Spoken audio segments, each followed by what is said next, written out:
Hello Facebook ads people, I'm Konstantinos, and today I'm going to show you one message that proves again the fact that if something is working on Facebook, we do not touch it. So let's go to the message and then we're going to analyze it. Hello Konstantinos and fellow group members. I have a quite interesting question and it's intrigued me for a long time. Recently we made some changes to our website, like checkout and adding some more bundles for our customers to buy while our ads were still active. After that our results dropped. A similar happened when I was looking with one of my clients 2.5 years ago, and he made changes to his website, like changing the whole theme on the website on Shopify. However, we didn't send traffic during that period, but when turned on our campaigns back, our results dropped too. I don't know if it's true or not, I don't know, I guess he wants to say, but I believe it does affect the results. I'd be happy to see the insights of Konstantinos and fellow members on how relevant this thing can be. Let's go, let's analyze it. So, in this channel we have a lot of methods and a lot of rules that we follow that, but it's like, we created one video that we were having the Fight Club, that the first rule of the Fight Club is you do not talk about Fight Club. The second rule is you not talk about Fight. So the first rule of our philosophy is that if something is working, you don't touch it. The second rule is that if something is working, you don't touch it. The third rule is that if something is working, you don't touch it. And then we go on the 10th rule and we start. Why? A lot of times I see people do this mistake. There is no such thing as I'm going to take something which is working and I'm going to make it better. 99.9% of the cases you're going to make it worse because it's optimized and it's not going to work like this.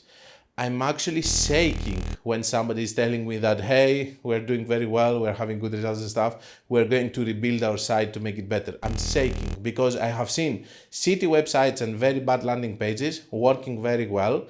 And when somebody is changing them, they're not working at all. So you're having an ad account, it's working. Try to keep scaling like this. It's good to test new landing pages or whatever. Just don't stop the old ones that are working. Test in the new ones and see if it's going to improve. Let me tell you something that you might not know. The pixels are not only getting trained in the ideal avatar, but they also get trained in the people that they're going to send to specific landing pages not to convert. For example, if I'm a person that for some reason I'm converting to landing pages, and this is what my pixel has learned to find people like me, it's going to send people that are more likely to convert also on the landing page. It's not about only the product, the price point, and whatever else we might think of, but it's also the place that you send someone to. For example, you have brands that they have one product that's selling like crazy in a specific landing page, they change the whole website, and while the pixel is the same, the product is the same, the price is the same, and the offer is the same, nothing is working.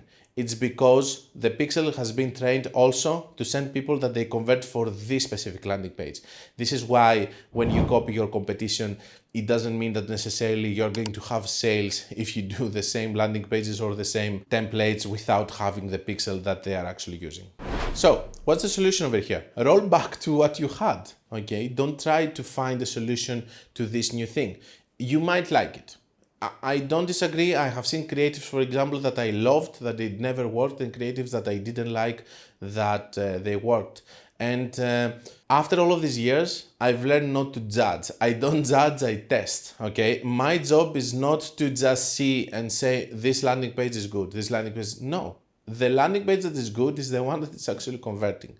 You have to understand that. So if something is working, we don't touch it. And this is a mistake that a lot of times people do, even on the same ads. For example, they have ads that are working and they go and they say, this ad is working very well. It's giving me 4 ROAS, for example.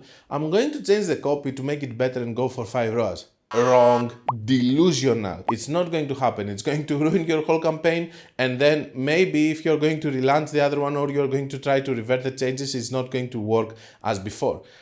This is serious, guys. When things are working on Facebook, we don't touch them, and when things are working in our funnel and everything that we do, we don't touch it. You can do things.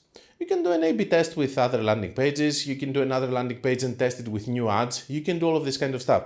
Don't do drastic changes that are just going to cut all of your success and all of your progress.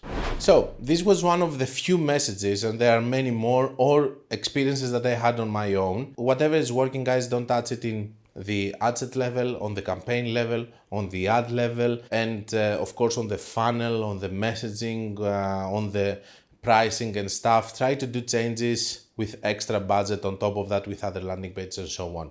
I hope that is going to help you. I'm pretty sure that most of you're not going to do it because some people, they do have the tendency of thinking that they can improve things, but Facebook doesn't work like this.